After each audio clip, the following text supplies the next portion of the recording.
نحمده ونصلي على رسوله الكريم اما بعد فاعوذ بالله من الشيطان الرجيم بسم الله الرحمن الرحيم رب اشرح لي صدري ويسر لي امري واحلل عقدة من لساني يفقهوا قولي اللهم انفعنا بما علمتنا وعلمنا ما ينفعنا وزدنا علما اللهم صل على محمد وعلى آل محمد كما صليت على إبراهيم وعلى آل إبراهيم إنك حميد مجيد اللهم بارك على محمد وعلى آل محمد كما باركت على إبراهيم وعلى آل إبراهيم إنك حميد مجيد آمین یا رب العالمین۔ ہم غزوہ تبوک کر رہے ہیں اور غزوہ تبوک ہم نے یہ پڑھا کہ 9 ہجری میں پیش آیا۔ کس کے خلاف یہ غزوہ تھا؟ رومیوں کے خلاف تھا یہ، اور نبی صلی اللہ علیہ وسلم اس غزوے کے لیے جب نکلے تھے تو کیا اس غزوے میں ڈیفرنٹ بات ہے جو دوسرے غزوات میں نہیں تھی؟ ایک یہ بات، ایک یہ ریزن، اور کیا ڈفرنس ہے؟ سب کے لیے نکلنا ضروری تھا۔ شاباش، جیش الاسرا تھا یہ، اور سب سے بڑی تعداد تھی۔ آج تک مسلمانوں کی اتنی بڑی تعداد کبھی بھی نہیں نکلی تھی۔ اور جیش الاسرا سے آپ کو کیا پتا چلتا ہے؟ بہت ہی تنگی والا سفر تھا، اور وہ آج ہم دیکھیں گے بھی کہ سب اپنے آپ صلی اللہ علیہ وسلم نے اس کے لیے ڈونیشن مانگا تھا جو کہ لوگ لے کر آئے، کوئی زیادہ کوئی کم، جتنی کس کی بساط تھی اس کے مطابق۔ اچھا، موسم کا کیا آپ کو سمجھ آئی ہے؟ اس میں پھل پکا ہوا تھا اور سخت ترین گرمی تھی۔ اس سے آپ اندازہ کر سکتے ہیں کہ نکلنا کس قدر مشکل ہوگا ان حالات کے اندر۔ اور نکل کے جانے کا مطلب یہ تھا کہ آپ اپنی کھڑی فصل کو چھوڑ کے چلے جائیں، اور آپ کے پاس مطلب اس کے بعد کیسے ہوگا، کیا آپ کا گزارا کس طرح سے ہوگا، وہ کوئی پتہ نہیں ہے۔ اور دوسرے گرمی اتنی زیادہ تھی، اور آپ کو پتا ہے عرب میں تو جب گرمی ہوتی ہے تو یہ لوگ تو قیلولہ کرتے ہیں باقاعدہ، ظہر کے بعد کچھ نہیں کرتے کام اثر تک، اس قدر زیادہ گرمی ہوتی ہے۔ تو اتنی زیادہ شدید گرمی تھی، یعنی جو اس کا انوائرمنٹ، جو اس کی بیک گراؤنڈ ہے، وہ تھوڑی آپ کو پتا ہونی چاہیے کن حالات میں مسلمان نکلے۔ اور پھر ہم نے دیکھا کہ کوئی زیادہ لے کر آئے، کوئی کم لے کر آئے۔ اس میں منافقین کا کیا رد عمل تھا؟ ٹھیک ہے، اور جو زیادہ لاتا تھا اس کو کیا کہتے تھے؟ یہ ہاں، ریاکاری کر رہا ہے۔ تو آج ہم دیکھتے ہیں آگے، یہیں سے ہم نے یہاں پہ چھوڑا تھا رومیوں سے ٹکراؤ کے لیے مسلمانوں کی تیاری، اور اس کے اندر ہم نے یہ سب بات پڑھ لی ہے۔ اب ہم آگے دیکھتے ہیں، کیونکہ دیکھیں تقریباً 30,000 کا لشکر تھا، اتنے زیادہ لوگ تھے کہ اس کے بارے میں کہا جاتا ہے، ایک صحابی فرماتے ہیں، آگے ان کی بات بھی آئے گی یہ، کہ اتنے زیادہ لوگ تھے کہ اگر کوئی غائب ہو جاتا تو پتہ نہیں چلنا تھا۔ کوئی کمپیوٹرائز سسٹم تو تھا نہیں، نہ کوئی رجسٹر میں نام لکھے جا رہے تھے، نہ کوئی کچھ ایسا ہو رہا تھا۔ تو اگر کوئی بیچ میں سے رکنا چاہتا تو کوئی پتہ نہیں چلنا تھا، یعنی اتنا بڑا لشکر تھا، کوئی کم نہیں ہوتا 30,000۔ اچھا، اب ہم دیکھتے ہیں کہ پھر ان کو ظاہر ہے جو پرووائڈ کرنا ہے ان کے لیے سامان، یعنی سواریاں ہر ایک کے پاس تو نہیں تھی، اور اسی طرح کھانے پینے کا، اور اتنے دنوں کا، کیونکہ تقریباً 1000 مائلز پہ یہ جگہ تھی، تو اتنے فاصلے کے لیے جانا، سمجھ لیں یہاں سے ہیوسٹن ہو گیا، اتنے فاصلے میں آپ نے جانا ہے، کئیوں کے پاس سواری نہیں ہے، کھانے پینے کو نہیں، اتنے دن کے لیے کھانا، تقریباً 15-20 دن کا یہ سفر تھا۔ اچھا، اب اس کے اندر کچھ لوگ ایسے بھی تھے جن کے پاس دل تو ان کا تھا کہ وہ جائیں، لیکن ان کے پاس کچھ تھا نہیں، تو اس سے پڑھتے ہیں یہاں سے۔ اچھا، ہم نے پھر یہ بھی دیکھا کہ عورتوں نے بھی اپنا حصہ ڈالا، انہوں نے اپنے زیورات کے تھرو اپنا حصہ ڈالا۔ اور یہاں سے ہمیں یہ بات سمجھ میں آتی کہ بعض دفعہ ہم عورتیں یہ کہہ کے بس چپ کر کے بیٹھ جاتی ہیں کہ جو ہے ہم کون سا کماتے ہیں، تو ہمارے پاس تو کوئی پیسہ نہیں ہے، لہٰذا ہم تو ایگزیمپٹڈ ہے صدقہ کرنے سے۔ حالانکہ ہم نے بارہا دفعہ سیرت کے اندر دیکھا ہے کہ عورتوں نے اپنے زیورات، ایک دفعہ عید کا موقع تھا جب بلال کے ساتھ نبی صلی اللہ علیہ وسلم آئے، تشریف لائے، اور عورتوں کو آپ صلی اللہ علیہ وسلم نے صدقے کے لیے بھی موٹیویٹ کیا، تو عورتوں نے اپنی بالیاں، اپنی یہ سب نکال کے دیے ڈونیشن میں۔ تو ہر عورت کے پاس کچھ نہ کچھ زیور ضرور ہوتا ہے، تو اگر کبھی دین کے راستے میں اس کو بھی لگانا پڑے تو اس میں دل کو چھوٹا نہیں کرنا چاہیے۔ یہاں پہ ہم دیکھتے ہیں کہ عورتوں کے پاس زیورات ہیں، تو وہ زیورات تک انہوں نے اپنے بھیجے۔ آگے دیکھتے ہیں، تنگ دست صحابہ رضی اللہ عنہم آپ صلی اللہ علیہ وسلم سے سواری طلب کرنے آئے۔ اچھا، آپ صلی اللہ علیہ وسلم سے کیوں سواری طلب کرنے آئے تھے؟ اس لیے کہ آپ صلی اللہ علیہ وسلم پرووائڈ کریں، تو ہم جانا چاہتے ہیں ساتھ۔ لیکن نبی صلی اللہ علیہ وسلم کے پاس بھی سواری کا کوئی انتظام نہیں تھا اور نہ ہی اتنا پیسہ تھا کہ آپ صلی اللہ علیہ وسلم سواری خرید کے ان کو دے دیتے. تو اس لیے دونوں طرح سے بڑا مشکل تھا, وہ حالات ایسے نہیں تھے. تو آپ صلی اللہ علیہ وسلم نے فرمایا میں کچھ نہیں پاتا جس پر آپ لوگوں کو سوار کروں, یعنی میرے پاس تو سواری کا کوئی ارینجمنٹ نہیں ہے تمہارے لیے. تو وہ اس حال میں واپس ہوئے کہ ان کی آنکھیں اس افسوس میں اشکبار تھی کہ وہ خرچ کرنے کو کچھ نہ پا سکے. چنانچہ انہیں حضرت عثمان اور حضرت عباس رضی اللہ عنہم نے تیار کیا, یعنی ان کے لیے پھر ان دو صحابہ نے اپنے طور پہ جس طرح سے بھی لوگوں کو سواری کا یا دے سکتے تھے, جتنا بھی ان کے لیے انتظام کر سکتے تھے کیا. لیکن سٹل بہت سے لوگ پھر بھی رہ گئے. تو وہ جب مڑ کے جا رہے تھے تو وہ رو رہے تھے. آپ امیجن کر سکتے ہیں کہ کیسے تھے. دو طرح کے لوگ تھے, ایک وہ منافقین جن کے پاس مال ہے, وہ مال لگانے کو بھی تیار نہیں اور آ کے بہانے بنا رہے ہیں کہ ہم نہیں جا سکتے, ہمارا یہ ہے وہ پرابلم ہے. اور آپ نے ایک کے بارے میں تو یہ بھی پڑھا ہے, آگے آ رہی ہے اس کی بات میرا خیال میں یہاں پہ, ہاں کہ رومی عورتیں بڑی خوبصورت ہیں. تو پھر میں وہاں پہ جا کے فتنے میں پڑ جاؤں گا. جد بن قیس نے کہا تھا کہ میں تو وہاں پہ فتنے میں پڑ جاؤں گا, اس لیے مجھے تو نہ لے کر جائیں. تو یعنی کچھ ایسے لوگ تھے جو بہانے بنا رہے تھے نہ جانے کے, اور کچھ ایسے لوگ ہیں جو رو رہے ہیں کہ ہم نے جانا ہے. لوگوں کے بھی دیکھیں ایمان کا اس سے پتا چلتا ہے نا کہ ہر ایک کے ایمان کا لیول الگ ہے. کچھ لوگ ہیں تڑپ رہے ہیں کام کرنے کو, کچھ لوگ کہتے ہیں شکر ہے ہم بچ گئے. جو لوگ سوچتے ہیں نا کہ کوئی نیکی کے کام سے محروم رہنا ہم بہاری بچت ہو گئی, وہ یہ نہیں سوچتے کہ کتنا بڑا ایک موقع تھا اجر کمانے کا جو ان سے لاسٹ ہو گیا. وہ اس چیز کو اپنے لیے بڑی بڑائی اور شان سمجھتے ہیں کہ ہم بچ گئے, دیکھا کتنا مزہ آیا کہ ہم بچ گئے اور ہمارا کسی کو نہ پتا چلے گا. ہم بھی بعض دفعہ جب ہمارے سامنے کوئی ایسے کام آتے ہیں نا تو ہم اپنی جان چھڑاتے ہیں. ہم کہتے ہیں کسی کی نظر ہمارے پر پڑ ہی نہ جائے, کہیں ہمیں کام دے ہی نہ دے اور ہم بچ جائیں گے تو یہ پتہ نہیں ہماری کتنی بڑی عقل مندی ہوگی کہ ہم نے دیکھو دوسرے کو سیٹسفائی بھی کر دیا اور ہم بچ گئے. حالانکہ یہاں پہ آپ دیکھیں دونوں طرح کے لوگ ہیں مدینہ میں. ایک جو ہیں وہ روتے ہوئے واپس جا رہے ہیں. اسی لیے آپ کو میں نے کہا تھا سورہ توبہ پڑھنے کا, آپ لوگوں نے پڑھی سورہ توبہ پوری نہیں, جتنی یہ تبوک کے واقعے سے متعلق ہے اس کو پڑھیں. تو نیکسٹ ٹائم بھی ہم انشاءاللہ ڈسکس کر لیں گے, آپ لوگ پڑھ کے آئیے گا کہ نبی صلی اللہ علیہ وسلم جب تبوک پہنچے تھے تو آپ صلی اللہ علیہ وسلم نے فرمایا تھا تم نے کوئی گھاٹی عبور نہیں کی اور کوئی قدم نہیں اٹھایا مگر وہ تمہارے ساتھ شریک تھے برابر اجر میں جو کہ پیچھے رہ گئے. تو صحابہ نے پوچھا یا رسول اللہ وہ تو مدینہ میں بیٹھے ہیں. تو آپ صلی اللہ علیہ وسلم نے فرمایا لیکن ان کے پاس ایک جینوین ایکسکیوز تھا نا ان کا کہ وہ ایک مجبوری کے تحت بیٹھے. ہاں اس سے ہمیں پتا چلتا ہے اجر میں وہ کیسے برابر ہو گئے جبکہ انہوں نے کچھ کیا ہی نہیں. اس طرح جی کہ اس سے پتا چلتا ہے کہ جب آپ ارادہ کر لیتے ہیں چاہے آپ نہ بھی کر پائیں کوئی نیکی کا کام, اس کا اجر آپ کو مل جائے گا. آپ نیت کریں مثلا ہے کہ میری نیت اور میرا ارادہ اور میں چاہتی ہوں کہ میں ایک جھوٹ موٹ نہیں, اللہ تعالیٰ کو تو پتا ہے کہ کس کا کہ وہ تو منافقین بھی تھے جو کہتے تھے ہم جانا تو چاہتے ہیں لیکن ہماری یہ مجبوری ان کا بھی پتا ہے. لیکن جو جینوین مجبوری والے تھے ان کا بھی اللہ کو پتا ہے. اگر کوئی یہ کہتا ہے کہ میں تو بہت علم لینا چاہتی ہوں لیکن کیا کروں میری یہ مجبوری, اس کی مجبوری کا اللہ کو پتا ہے کہ واقعی اس کی مجبوری ہے بھی یا نہیں ہے. کوئی لوگ ہیں وہ روتے ہیں کہ کاش ہمیں کچھ ایسا مل جائے, اتنی ان کے اندر تڑپ ہوتی ہے علم لینے کی, اتنی ان کے اندر تڑپ ہوتی ہے کوئی نیکی کرے, کاش ایسا ہو جائے کہ میرے مثلا انسان بعض دفعہ یہ خواہش کرتا ہے کہ کاش میرے پاس پیسہ ہوتا تو میں یہ اس پروجیکٹ میں لگاتی, کاش میرے پاس مال ہوتا تو میں یہاں دیتی. اب نہیں ہے, اللہ کو پتا ہے کہ ہمارے اندر کتنی تڑپ ہے, تو اس کا اجر ہمیں مل جاتا ہے اگر ہمارے اندر واقعی خیر خواہی ہے, واقعی اخلاص کے ساتھ ہم وہ نیت کر رہے ہیں. تو یہاں پہ ہم ایک اور واقعہ دیکھتے, یہ واقعہ آپ کی بک میں نہیں ہے. واصلہ بن الاسقاء تھے تو ان کا واقعہ آتا ہے کہ وہ سواری ان کو کوئی نہیں ملی تو وہ بازار گئے اور انہوں نے وہاں پہ لوگوں سے اعلان کیا کہ کوئی ہے جو مجھے سواری دے دے تو میں چلا جاؤں, کوئی ہے جو روز جاتے تھے اور بازار میں جا کے یہ کہتے تھے. جب ایک دن صرف رہ گیا جانے میں تو انہوں نے وہاں پہ جا کے اعلان کیا کہ اگر کوئی مجھے سواری دے گا تو میں اپنے مال غنیمت کو اس کو دے دوں گا. آپ کو پتا نا اس وقت مال غنیمت ملتے تھے تو he'll get nothing then, right, مال غنیمت میں تم اس کو دے دوں گا جو مجھے سواری دے دے.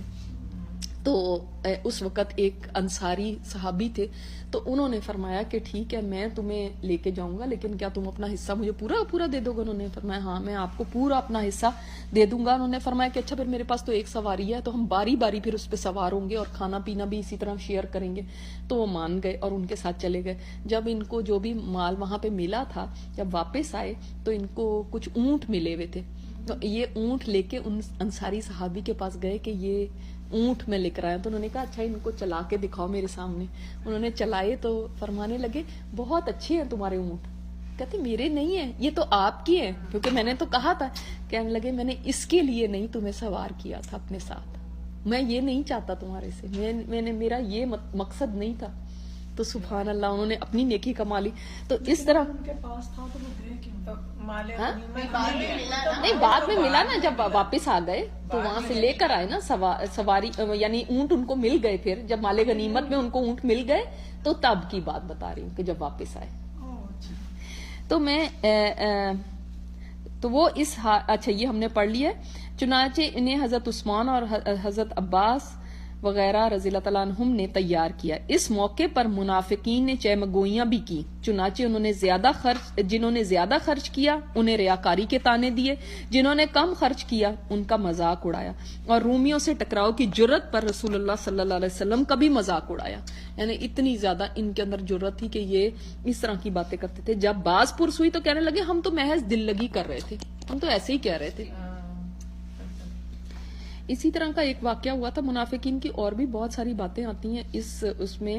ایک بات آپ کو یہ بتا دوں کہ نبی صلی اللہ علیہ وسلم جب اس سفر میں تھے تو ایک جگہ پہ آپ صلی اللہ علیہ وسلم کا اونٹ گم ہو گیا۔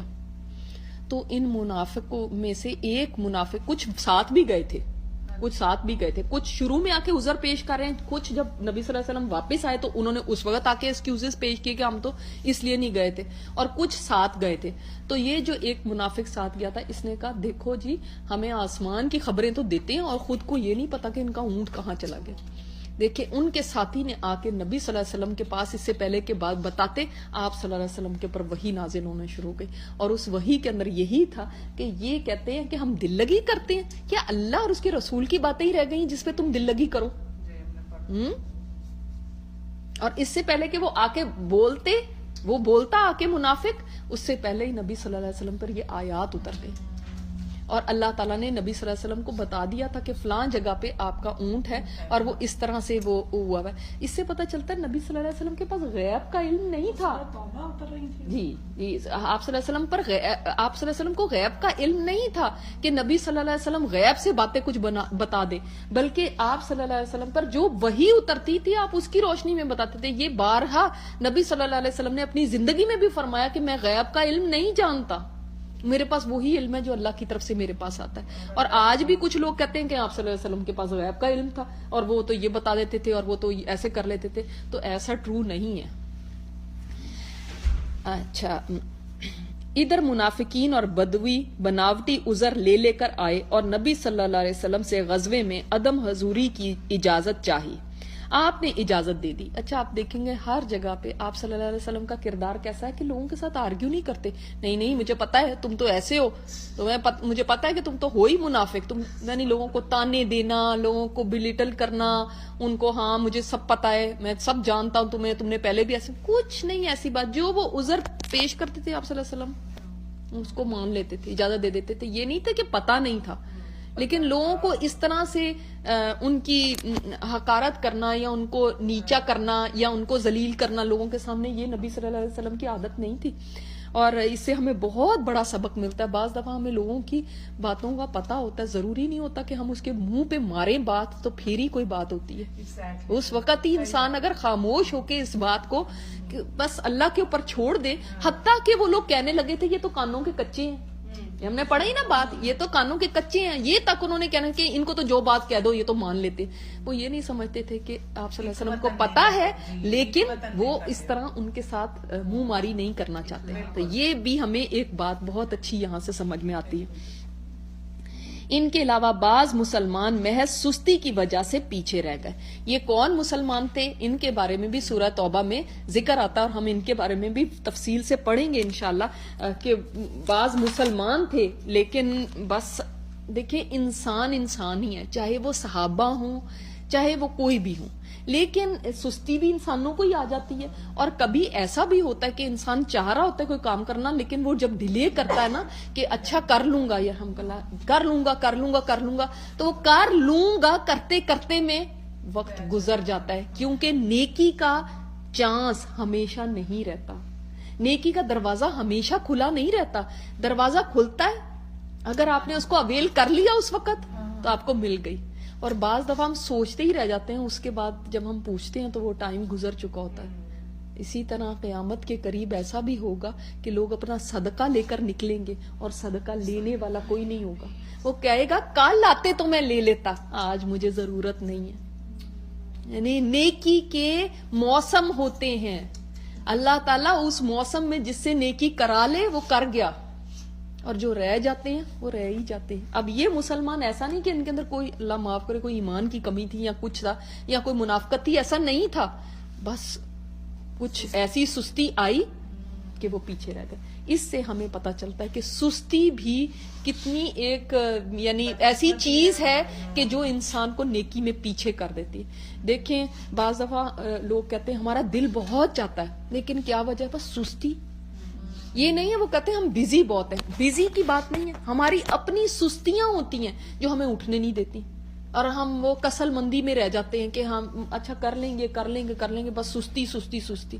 یہ سستی سے بھی پناہ مانگنے کے لیے مسنون دعاؤں میں دعا ہے کہ اللہ تعالیٰ ہمیں سستی سے بھی اپنی پناہ میں لے لے. یہ اتنی بری چیز ہے کیونکہ انسان کو نیکیوں میں پیچھے کر دیتی ہے. تو جب سستی آئے اپنے آپ کو خود سمجھاؤ کہ میں نے سستی نہیں کرنی، کھڑے کر لیں اپنے آپ کو کہ میں نے کرنا ہے یہ کام. یہ بھی شیطان کی طرف سے ہوتی ہے جو سستی آتی ہے.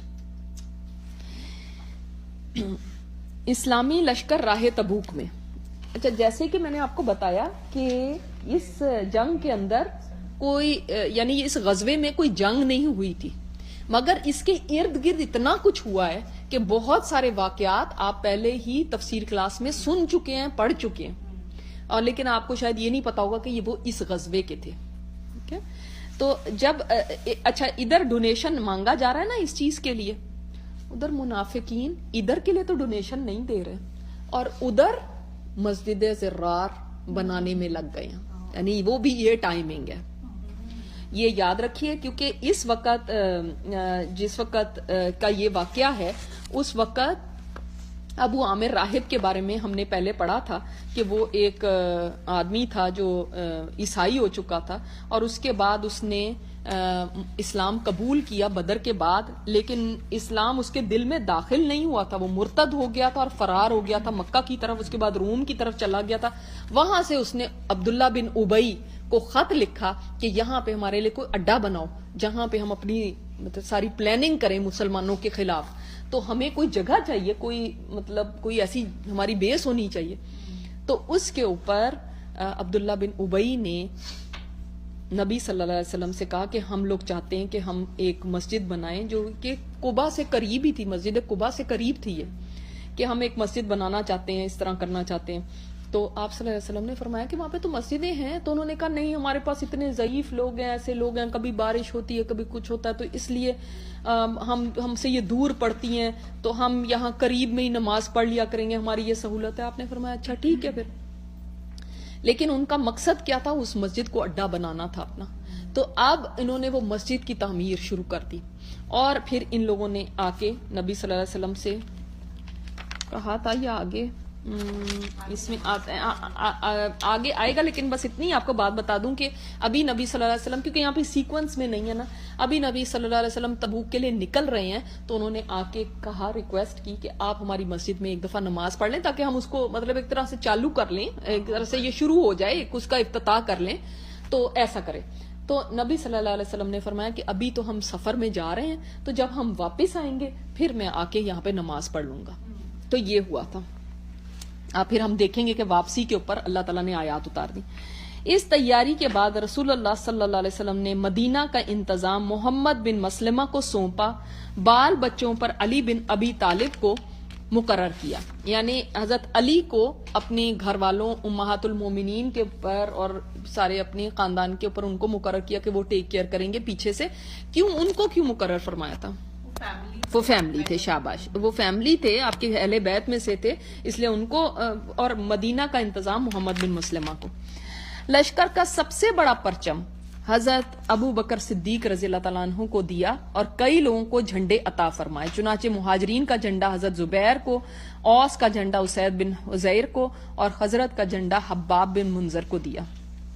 جمعرات کے دن مدینہ سے کوچ فرمایا. اچھا, نبی صلی اللہ علیہ وسلم کو سفر میں یہ پسند تھا کہ جمعرات کے دن سفر, اگر آپشن ہو تو ہم بھی کر سکتے ہیں کہ جمعرات کے دن سفر کو شروع کریں.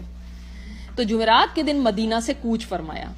آپ صلی اللہ علیہ وسلم کے ساتھ 30,000 کا لشکر تھا اور منزل مقصود تبوک تھی. سواری اور توشے کی سخت قلت تھی. سواری کا حال دیکھیں, 18 آدمی ایک ہی اونٹ پر باری باری سوار ہوتے تھے. یعنی ایک کی باری کس وقت آئے گی؟ جب اگلے 17 سوار ہو کے ان کی باری ختم ہوگی تو اس کی آئے گی. یعنی آلموسٹ تھرو آؤٹ پیدل ہے. ہاں, اتنا بھی زیادہ لمبا تو نہیں ہوتا کہ 18 آدمی, 18 یعنی سفر تو لمبا تھا, لیکن یعنی کتنے ڈسٹینس کے بعد ایک کی باری آتی ہوگی کہ اب ایک سوار ہے, پھر اس کے بعد وہ, یا ایک یا دو یا تین سوار ہے, پھر اس کے بعد پھر اس کے بعد دوسرا, پھر تیسرا, اس طرح سے, یا ایک سے زیادہ بھی اگر سوار ہو گئے ہیں تو پھر بھی کتنی دیر بعد ایک, تو یعنی زیادہ ان کو پیدل چلنا پڑ رہا ہے. لوگوں نے درخت کے پتے کھائے. اس قدر ان کے اوپر وہ تھا یعنی بھوک کا کہ انہوں نے درخت کے پتے کھانے کی نوبت پتہ ہے کب آئی تھی؟ جب شروع کے اندر تو کھجوریں تھیں. Can you imagine? مطلب میں بھی یہ پڑھ کے بھی اپنے بچوں کو بھی بتا رہی تھی اور وہ بھی حیران ہو گئے کہ ایک کھجور 2 یا 3 لوگوں کو دی جاتی تھی. اب ہم نے ایک کھجور تو ابھی کھائی, 2 کھا لی. کوئی امیجن کر سکتا ہے کہ یہ ایک کھجور جو آپ نے کھائی ہے یہ پورے دن کے لیے آپ کے لیے ہو, ایک پورے دن کے لیے ایک کھجور 3 لوگوں کو دے دی جائے. تو بعد میں جب یہ ان صحابیوں میں سے کسی نے ان میں سے کسی سے پوچھا کہ آپ لوگ کیسے کرتے تھے اس طرح, انہوں نے فرمایا ہمیں تو اس کھجور کی قدر تب آئی جب وہ بھی ختم ہو گئی. کہ یعنی 3 حصے ایک کھجور کے, اور اس کے بعد فرماتے ہیں کہ اس کے بعد اس کی گٹھلی کو چوستے تھے باری باری کہ کچھ رکھا ہوا ہے. تو پھر میں سوچتی ہوں کہ ہم کس قدر نعمتوں کی ناقدری کرتے ہیں کہ ہماری تو پلیٹوں میں بچا ہوا کتنا گاربیج میں جا رہا ہوتا ہے. جب ہم دھونے لگتے ہیں برتن تو کتنا کھانا اس پہ لگا ہوتا ہے. ایک کھجور 3 لوگوں کو پورے دن کے لیے, اللہ اکبر. اور یہ نہیں ہے کہ وہ لیٹے ہوئے جا رہے ہیں, ابھی ان کو چلنا بھی ہے, کبھی سوار ہونا ہے, کبھی. ہم تو اگر روزہ ہی رکھ لیتے ہیں نا تو سارا دن سر باندھ کے لیٹے رہتے کہ دیکھو ہم نے روزہ رکھ لیا آج, حالانکہ سحری ہم نے کھائی ہوتی ہے, تب بھی ہمارا یہ حال ہوتا ہے. اور ہمیں پتا ہوتا ہے افطاری میں ہمارے لیے کھانا ہے, تب بھی ہمارا یہ حال ہوتا ہے. اور کہاں یہ کہ ایک کھجور 2 3 لوگ, سوچے اندازہ کریں کہ اس وقت مسلمانوں کا حال کیا تھا. اللہ تعالیٰ نے ایسے ہی نہیں امتحان لیا تھا, یہ امتحان تھا ان کا. وہ کتنی ابتلا سے گزرے. پھر اس کے بعد اب درختوں کے پتے کھانے پہ آ گئے, یہاں تک کہ ان کے ہونٹ سوج گئے. اور آپ دیکھتے ہیں نا جو ڈیزرٹس کے اندر وہ جو پودے ہوتے ہیں وہ کیسے رف ہوتے ہیں. ہاں, وہ ایسے نہیں, وہ تو جھاڑ جھنکار ہوتی ہے, وہ کوئی ایسے موئسٹ پتے تو ہوتے نہیں کہ ایسے کچھ ہو کہ جس کو کھا سکے. اس لیے ان کے ہونٹ سوج گئے اور سواریوں کی قلت کے باوجود اونٹ ذبح کرنے پر مجبور ہوئے. یہ حال ہو گیا تھا, پانی تو ختم ہو چکا تھا. 2 لوگ پانی کی تلاش میں گئے, ان کو بھیجا گیا, لیکن وہ گھوم کے اس سے بھی زیادہ نڈھال ہو کے واپس آئے. بھوک اور پیاس کی ان کی اور بھی زیادہ بری حالت ہو گئی. حتیٰ کہ میں کہتی ہوں اللہ تعالیٰ سے پناہ مانگنی چاہیے, اللہ معاف کرے, ہم نے یقین کریں آپ, ہم نے کبھی بھوک اور پیاس دیکھی نہیں کہ کیا ہوتی ہے, ہم نے دیکھی نہیں ہے. میرے سامنے ایک سٹوری آئی تھی جو کہ کچھ لوگ گئے سمندر کے اندر اور ان کا شپ ڈوب گیا تھا, اور اس کے بعد, یہ سچی بات ہے آج سے پچھلی سینچری کی, کہ وہ کشتی میں سوار ہوئے تھے اور وہاں پہ انہوں نے یہ بتایا کہ ان لوگوں نے جب ان کا کھانا پینا, ظاہر شپ تو ان کا ڈوب گیا تھا, کھانا پینا ختم ہو گیا. اللہ تعالیٰ معاف کرے, اللہ معاف کرے, کیونکہ پانی بھی, اور وہ تو آپ سمندر کا تو پی نہیں سکتے, جو پانی تھا وہ بھی ختم ہو گیا. کریکر تھے, اور وہ کریکر کے 4 حصے, ٹکڑے ایک کریکر کے کرتے تھے اور ایک دوسرے کے آگے کرتے تھے. اور ان کی حالتیں ایسی تھیں کہ وہ ایسے پڑے ہوئے تھے بوٹ کے اندر, ابھی وہ کچھ کر نہیں رہے تھے, بوٹ میں ایسے پڑے ہوئے تھے. اور اس کے بعد وہ کریکر بھی ختم ہو گیا. جب وہ ختم ہو گیا، اب وہ کیا بتاؤں، دس از اے ٹرو، وہ اس کے اوپر پورا ناول بھی لکھا گیا کہ ایک آدمی ان میں سے مر گیا بھوک سے. تو انہوں نے کہا کہ اس کو سمندر میں کیوں پھینکیں، انہوں نے کہا اس کو سمندر میں کیوں پھینکیں، اور انہوں نے اس کے ٹکڑے کر کے کھائے. بھوک یہ چیز ہوتی ہے، آپ سوچ نہیں سکتے بھوک کیا چیز ہوتی ہے. یہ ڈرائنگ روموں میں بیٹھ کے اور کلاسوں میں بیٹھ کے باتیں کرنا آسان ہے، اور جس وقت لوگ مجھے کہتے ہیں نا رمضان آ رہا ہے اور گرمی بہت ہے اور اس کی شکایت کرتے ہیں، میں سوچتی ہوں ان کو پتہ ہی کیا ہے کہ بھوک کیا چیز ہوتی ہے، ان کو پتہ ہی کیا ہے.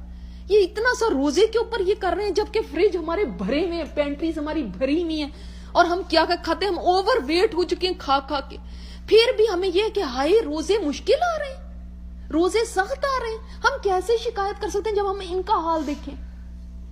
اور یہ اپنی چوائس سے جا رہے ہیں اللہ کے راستے میں. کوئی یہ نہیں کہ آگے کچھ ملنا ہے ان کو، کوئی آگے بہت بڑے انعام بیٹھے ہوئے آگے لڑنے کے لیے جا رہے ہیں. ان کے یہ حال ہو گئے کہ اپنے اونٹ ذبح کر رہے ہیں، کس لیے؟ تاکہ ان کے معدے اور آنتوں کا پانی پی سکیں. آپ سوچیں وہ کتنا، یعنی کراہت سوچ کے بھی آتی ہے. آپ بکری کو بھی لے تو اس کی اوجڑی اور وہ کیسی ہوتی ہے، وہ اس کے جو پیٹ اور معدے اور آنتوں کے اندر پانی ہے وہ نچوڑ کے وہ پی لے. حالانکہ ابھی پتا ہے کہ واپس ہم نے جانا ہے یا ہم نے آگے سفر کرنا ہے، تو کس پہ جائیں گے؟ یہ تو ہماری سواری ہے، یہ تو ہماری سواری ہے، اس پہ بیٹھ کے اسی کو ذبح کر لیا تو کیا ہوگا. لیکن وہ اس کو ذبح کر رہے تھے کہ پانی تو مل جائے. اندازہ کر سکتے ہیں ایک ڈیزرٹ کے اندر کیا حال ہوا ہوگا. اللہ ہم ان نعمتوں کا کیسے جواب دیں گے بتائیں. ثم لتسألن یومئذ عن النعیم، تم سے ضرور پوچھا جائے گا نعمتوں کے بارے میں، ضرور پوچھا جائے گا. پھر بھی ہماری حوث ختم نہیں ہوتی، پھر بھی ہم کہتے ہیں اور ابھی بھی میرے پاس کم ہے. ہم اچھے بھلے گھروں میں رہ رہے ہوتے ہیں، اچھا بھلا ہمارے پاس کپڑے ہیں پہننے کو، کھانے کو، پھر بھی اور کی حوث کہ اور ہی ہمارے پاس، یہ بھی ہمارے پاس کم سیونگ ہے، ابھی میری بینک میں یہ بھی کم ہے، ابھی مجھے اور چاہیے. یعنی سوچیں اپنا حال اور یہ پڑھ کے دیکھیں.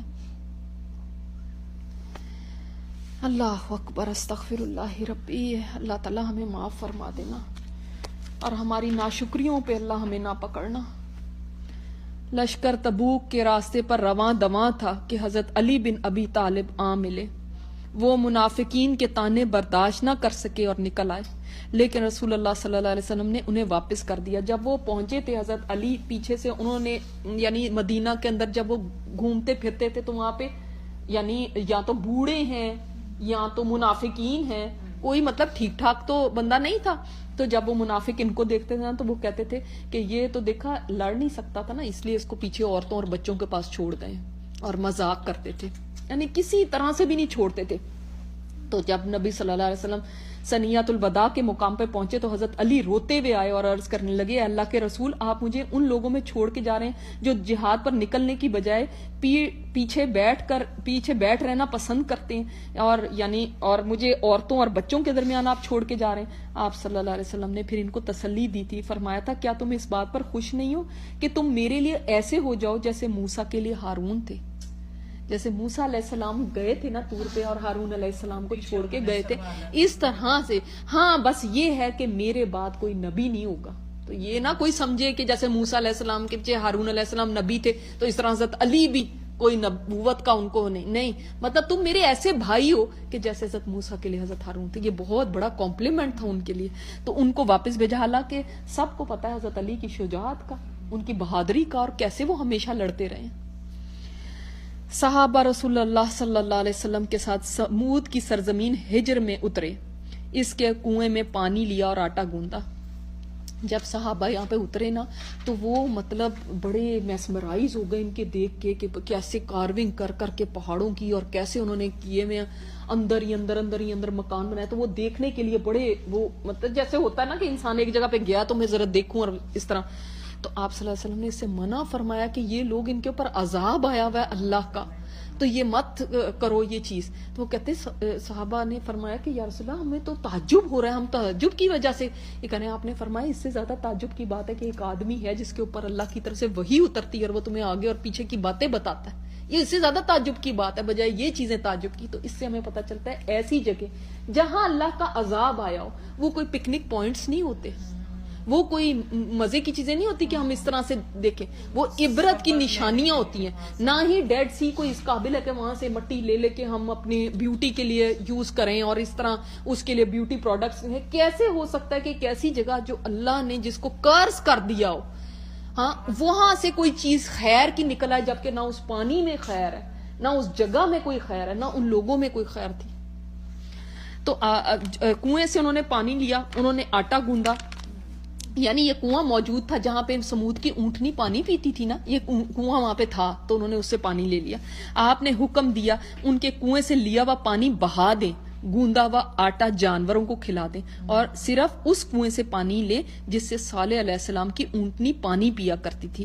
اور جب سمود کے اس علاقے سے گزرے تو آپ نے یہ بھی فرمایا ان ظالموں کی جائے سکونت میں گریا کہ نہ داخل ہونا کہ کہیں تم پر بھی وہی مصیبت نہ آن پڑے جو ان پر آئی تھی. یعنی گریا کرتے ہوئے, یعنی ایک عبرت کو لیتے ہوئے یہاں سے گزرنا, یہاں سے ایسے نہ گزرنا کہ بھئی اچھا جیسے انسان بڑی امیزڈ ہو جاتا ہے کسی چیز کو دیکھ کے, اتنا متاثر ہونے کی ایسے ضرورت نہیں ہے. یہ ہیں عبرت کی چیزیں, تم یہاں سے گزرو تو یہ سوچو کہیں یہ مصیبت ہم پہ بھی نہ آ جائے.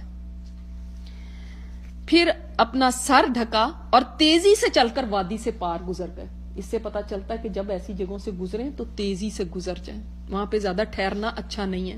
راستے میں رسول اللہ صلی اللہ علیہ وسلم ظہر اور عصر کی نمازیں, مغرب اور عشاء کی نمازیں اکٹھی پڑھتے تھے. یعنی کیا مطلب ہے, یعنی جمع تقدیم بھی فرماتے تھے اور جمع تاخیر بھی. اس سے ہمیں یہ دلیل ملتی ہے کہ ہم یعنی جیسے ظہر ہے تو ظہر کے ساتھ بھی عصر ملا کے پڑھ سکتے ہیں, یا عصر کے وقت بھی ظہر ساتھ ملا کے اور پڑھ سکتے ہیں. اس کو کہتے ہیں جمع تاخیر. اور جمع تقدیم کیا ہے, اگر ہم عصر کو بھی ظہر کے ساتھ پڑھ لیں, چونکہ یہ سفر تھا تو سفر میں یہ الاؤڈ ہوتا ہے. اگر آپ بھی کہیں سفر پہ جائیں تو آپ اس طرح جمع کر سکتے ہیں نمازوں کو, دو نمازوں کو, مغرب اور عشاء. اور یہ قضا نہیں ہوں گی, ان کو قضا نہیں کہا جائے گا بلکہ ان کو جمع کہا جائے گا. اسی طرح ایک اور واقعہ آتا ہے جو تبوک میں اترنے سے پہلے کا ہے, وہ میں آپ کو بتا دوں کہ جب حضرت معاذ بن جبل کہتے ہیں کہ ایک روز آپ صلی اللہ علیہ وسلم نے ہم سے فرمایا انشاءاللہ کل تم لوگ تبوک کے چشمے پر پہنچ جاؤ گے. تبوک کی جگہ پہ ایک چشمہ ہے, جب تک دن نہ چڑھ جائے تم وہاں نہیں پہنچو گے. آگاہ رہو جو شخص بھی اس چشمے پر پہنچے جب تک میں نہ پہنچ جاؤں وہ چشمے کے پانی کو ہاتھ نہ لگائے, میرے آنے سے پہلے اس کو ٹچ نہ کرنا. پھر جب اگلے روز دن چڑھے ہم اس چشمے کے پاس پہنچے تو ہم سے پہلے 2 آدمی اس چشمے کے پاس پہنچ چکے تھے. چشمے کے پانی کا حال یہ تھا کہ جوتے کے تسمے کی طرح پانی کی باریک دھار صرف ٹپک رہی تھی. اتنا تھوڑا رہ گیا تھا, خشک ہو چکا تھا سارا, یعنی اتنی سی ایک بس لائن تھی جو جا رہی تھی. آپ صلی اللہ علیہ وسلم نے ان 2 آدمیوں سے پوچھا تم نے اس پانی کو ہاتھ تو نہیں لگایا؟ انہوں نے کہا جی ہاں ہم نے لگا دیا. اس پر آپ صلی اللہ علیہ وسلم نے جو اللہ کو منظور تھا ان دونوں کو برا بھلا کہا. اب یہ حضرت معاذ بن جبل روایت کر رہے ہیں, وہ وہاں پہ ہیں جو دیکھ رہے ہیں کہ نبی صلی اللہ علیہ وسلم کو ڈانٹ رہے ہیں یا جو بھی کر رہے ہیں. آپ یہ ادب یہاں پہ نوٹ کیجئے کہ انہوں نے یہ نہیں فرمایا حضرت معاذ بن جبل نے کہ آپ صلی اللہ علیہ وسلم نے ان کو یہ کہا یہ کہا یہ کہا. بس یہ جو اللہ کو منظور تھا وہ آپ صلی اللہ علیہ وسلم نے کہا. ادب کی انتہا دیکھیں, یعنی سبحان اللہ کہ یعنی ان کو ڈانٹ جو پڑی ہے اس ظاہر ہے ان کو کچھ ڈانٹا ہے, کچھ برا بھلا کہا. اب ان سے جو کوتاہی ہو گئی ہو سکتا ہے انہوں نے جان بوجھ کے نہیں کی ہو. ایک مطلب جب آپ صلی اللہ علیہ وسلم نے فرمایا تھا کہ نہ جا کے اس کو ہاتھ لگانا تو کیوں تم نے لگایا, یعنی ایک طرح سے ان کو ایک ڈانٹ دی, لیکن انہوں نے الفاظ نہیں بیان فرمائے. دیکھیں صحابہ کرام. اس کے بعد آپ صلی اللہ علیہ وسلم کے حکم پر جو صحابہ تھے انہوں نے اپنے چلوؤں سے تھوڑا تھوڑا پانی ایک برتن میں جمع کیا, یعنی ایسے چلو بھر بھر یعنی بالکل تھوڑا جو تھا وہ تو بھر بھر کے ایک برتن میں جمع کیا. آپ صلی اللہ علیہ وسلم نے اپنے دونوں ہاتھ اور چہرہ اس پانی میں دھوئے, پھر وہی پانی اس چشمے میں ڈال دیا. اب تو وہ چشمہ جوش مار کر بہنے لگا. پھر لوگوں نے پانی پینا اور پلانا شروع کر دیا. حضرت معاذ کہتے ہیں اس موقع پر آپ صلی اللہ علیہ وسلم نے مجھے مخاطب کر کے فرمایا اے معاذ اگر تیری زندگی رہی تو دیکھے گا اس پانی کی وجہ سے یہاں باغات ہی باغات ہو جائیں گے. اور اس چشمے کا مقام آج بھی موجود ہے. اور متواتر 1400 سال سے یہ پانی مطلب بہ رہا ہے، اور سعودی حکومت نے یہاں پہ ٹیوب ویل لگا دیے، اور یہاں پہ ان ٹیوب ویل کی وجہ سے چشمے کا پانی یعنی اب کم تو ہو گیا، لیکن آگے ٹیوب ویلوں سے آگے آگے جا رہا ہے، جس کی وجہ سے باغات ہی باغات آپ کو اس ایریا میں نظر آتے ہیں. یعنی تبوک آج بھی یہ جو شہر ہے، کبھی اگر وزٹ کریں، ویسے تو بہت دور ہوگا جب ہم عمرے یا اس کے لیے جاتے ہیں تو ظاہرہ 1000 مائلز کا سفر ہے، تو وہاں پہ لیکن آج باغات ہیں. سوچیں یہ نبی صلی اللہ علیہ وسلم کا معجزہ تھا. اسی طرح ایک اور بھی آتی ہے بات کہ جب نبی صلی اللہ علیہ وسلم راستے میں تھے تو اس وقت پھر جب اتنی پیاس ہو گئی کہ انتہا ہو گئی، تو حضرت ابوبکر صدیق آپ صلی اللہ علیہ وسلم کے پاس آئے کہ یا رسول اللہ آپ دعا کریں اللہ سے، آپ دعا کریں اللہ سے کہ ہمارے اوپر بارش کر دیں. تو آپ صلی اللہ علیہ وسلم نے ابھی ہاتھ اٹھائے ہیں اور ایک بدلی آئی ہے اور برسی ہے، اتنی برسی کہ سب نے اپنے برتن پھر بھر لیے. 2-3 دفعہ اس سفر میں ایسا ہوا. اسی طرح ایک اور دفعہ ایسا ہوا کہ نبی صلی اللہ علیہ وسلم نے دعا کی اور اس وقت مطلب رات کو بارش ہوئی ہے، اور وہ واقعہ آپ کو میں نے تفسیر میں کئی دفعہ سنایا ہوا ہے کہ اگلے دن آپ صلی اللہ علیہ وسلم نے فرمایا جو کہتا ہے کہ یہ فلاں ستارے کی وجہ سے بارش ہوئی ہے اس نے کفر کیا، اور جو کہتا ہے کہ اللہ کی طرف سے ہوئی ہے تو اس نے وہ ایمان پہ ہے. لیکن آج کچھ لوگ یعنی کفر کی بات کرنے میں شامل ہو جائیں گے، جو لوگ کہیں گے کہ یہ فلاں ستارے، کیونکہ کس نے کی تھی؟ جو منافق ساتھ تھے نا. تو جب لوگوں نے کہا دیکھو آپ صلی اللہ علیہ وسلم نے دعا فرمائی ہے تو بارش ہو گئی، تو انہوں نے کہا نہیں ان کی وجہ سے کیا، وہ تو فلاں ستارے جو ہے نا ان کی ستاروں پہ بھی جیسے آج لوگوں کا کئی بلیف ہے، اسی طرح اس وقت بھی کہ فلاں ستارے کی وجہ سے ہوئی ہے، وہ ان کی دعا کی وجہ سے تھوڑا ہی ہوئی ہے. اچھا پھر تبوک میں اتر چکے تو حضرت ابو خیثمہ آن ملے. اب ابو خیثمہ یہ انصاری صحابی ہیں. یہ کیا تھے؟ یہ پیچھے رہ گئے تھے. یہ بھی تھوڑا مطلب جیسے ہوتا ہے نا سستی کے اندر کہ ابھی جاتا ہوں ابھی جاتا ہوں. یہ سچے مومن تھے، بغیر کسی عذر کے بچھڑ گئے تھے. سخت گرمی کا دن تھا. اپنے باغ میں آئے تو دیکھا کہ دونوں بیویوں نے اپنے اپنے چھپر پانی کے چھینٹے دے کر آراستہ کر رکھے ہیں. اب دیکھیں نا باغوں میں ٹھنڈی چھاؤں ہے، نیچے جیسے ہم گرمیوں میں چھڑکاؤ کر لیتے ہیں پانی کا، اس طرح انہوں نے بیویوں نے چھڑکاؤ کیے ہوئے ہیں، بڑا سارا سب سیٹ کر کے رکھا ہوا ہے، کھانا اور ٹھنڈا پانی بھی فراہم کر رکھا ہے. تب جب انہوں نے یہ دیکھا تو انہوں نے فرمایا رسول اللہ صلی اللہ علیہ وسلم تو سخت گرمی میں اور ابو خیثمہ ٹھنڈے سائے میٹھے پانی اور خوبصورت عورتوں میں ہو، یہ انصاف نہیں ہے. واللہ میں تم میں سے کسی کے چھپر میں داخل نہیں ہوں گا یہاں تک کہ رسول اللہ صلی اللہ علیہ وسلم سے جا ملوں. تم دونوں میرے لیے توشہ تیار کرو، فوراً سامان تیار کرو. انہوں نے ایسا ہی کیا. پھر ابو خیثمہ اپنے اونٹ پر سوار ہوئے، تلوار اور نیزہ لیا اور چل پڑے، یہاں تک کہ آپ صلی اللہ علیہ وسلم سے اس وقت جا ملے جب آپ تبوک میں اتر چکے تھے. یعنی اتنے ڈیلے کر کے مگر ایٹ لیسٹ پہنچ گئے تھے. تو جب انہوں نے آ کے بتایا کہ میرے ساتھ اس طرح ہوا ہے، آپ صلی اللہ علیہ وسلم نے فرمایا کہ اچھا تم نے بس یعنی رہتے رہتے ہاں مطلب رہتے رہتے آ گئے. ادروائز دیکھیں کہ اگر پیچھے رہ جاتے تو وہ ان کی بات آئے گی ان صحابہ کی جو کہ پیچھے رہ گئے تھے، مگر انہوں نے مطلب اینڈ میں جا کے پا لیا. اس لیے کیونکہ دیکھیں ایک بندے کا اونٹ دوڑا کے لانا وہ تیزی سے آ سکتا ہے، 30,000 کا قافلہ جو چلے گا وہ تو آہستہ آہستہ کہیں جا کے چلے گا، کتنے دن میں پہنچے گا. تو یہ ایٹ لیسٹ پہنچ گئے تھے. ہاں اسی لیے تو اونٹ کو جو ہے نا ڈیزرٹ کا جہاز کہا جاتا ہے. ہاں جہاز کہا جاتا ہے صحرا کا، اسی وجہ سے یہی اینیمل ہے جو ڈیزرٹس میں رہ سکتا ہے، ورنہ باقی کوئی جانور ایسا نہیں ہے کہ جو اتنے سفر کر کے اس طرح سے جائے. اور یہ دیکھیں اس کی کتنی اللہ تعالیٰ نے یہ یعنی وہاں کے لوگوں کے لیے ہاں کھانے کے لیے نہیں تھا، تو اب یہ جو اونٹ اتنے لے کے گئے ہیں تو اسی طرح نا کہ سواریاں بھی جو جانور بھی تھے وہ بھی وحیف ہو گئے، لوگوں کا بھی حال برا ہو گیا. لیکن اونٹ کا سب سے اچھی بات یہ کہ اس کو ایک دفعہ پانی پلا لیں تو کئی گیلنز آف واٹر اس کے اندر یعنی سیو ہو جاتا ہے، وہ سیو ہو جاتا ہے، اور اس کے بعد اس کو کئی دن تک پانی کی نہیں ضرورت پڑتی. یہی تو کہہ رہے ہیں کہ لوگ بھی کمزور ہو گئے، اور جیسے اور اسی طرح جانور وہ بھی اسی طرح پتے اور وہی کھاتے ہوں گے جو کہ وہاں پہ جھاڑ جھنکار اور وہ ہے چیزیں، اور تو کچھ نہیں ان کے لیے. جب انسانوں کے لیے کچھ نہیں تو جانور کو کیا دینا. اچھا اسی طرح ایک اور صحابی کی بات آتی ہے, یہاں پہ صرف ابو خیثمہ کی بات آئی ہے, لیکن ایک اور صحابی ہیں ابو ذر غفاری, ان کو تو آپ سب جانتے ہیں, ان کے نام سے واقف ہیں. ان کا بھی اونٹ جو تھا نا وہ انہوں نے کسی کو دیا ہوا تھا ادھار, اور وہ اونٹ ملنے میں دیر ہو گئی. اب جب یہ یعنی مدینہ سے روانہ ہوئے تب تو لشکر بہت آگے چلا جا چکا تھا, تو لیکن یہ مسلسل یعنی بھاگ دوڑ کر کے ان سے جا کے مل گئے. تو مسلمانوں نے دیکھا دور سے ایک آدمی آ رہا ہے, تو سب حیران ہوئے کہ یہ کون ہے. اچھا ان کو سواری پھر ملی نہیں تھی, انہوں نے کسی کو ادھار دیا ہوا تھا تو پھر وہ ملی ہی نہیں سواری ان کو نا. اب اتنے میں لشکر روانہ بھی ہو گیا, وہ چلا بھی گیا, لیکن یہ خود ہی نکل پڑے اپنا سامان لے کے جو بھی. تو لوگوں نے دیکھا یہ پیدل کون آ رہا ہے اتنی دور سے چلتا ہوا. اب دور سے پتہ نہیں چل رہا, لیکن خیر ابھی تبوک میں نہیں پہنچے تھے, ابھی رستے میں ہی تھے. تو وہ انہوں نے دیکھا کہ کوئی آدمی آ رہا ہے. تو اب جب یہ پہنچے ہیں, بلکہ اس سے پہلے ہی صحابہ بولنے لگے یہ کون ہے. آپ صلی اللہ علیہ وسلم نے فرمایا کہ اللہ کرے ابو ذر ہو, اور وہی نکلے, کیونکہ نبی صلی اللہ علیہ وسلم چاہتے تھے نا کہ وہ ہوں.